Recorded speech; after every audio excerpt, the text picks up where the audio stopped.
Simple কনসিলের line করা হলো। লম্বা বাথরুম, এই পজিশনটায় কোমোটের লাইন হবে। এখানে গিজারের লাইন করা হলো, আর এদিকে চলে গেল বেসিংয়ের লাইন,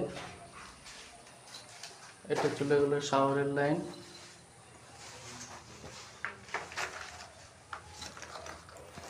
আর সিপিভিসি পাইপ দিয়ে কনসিল হবে।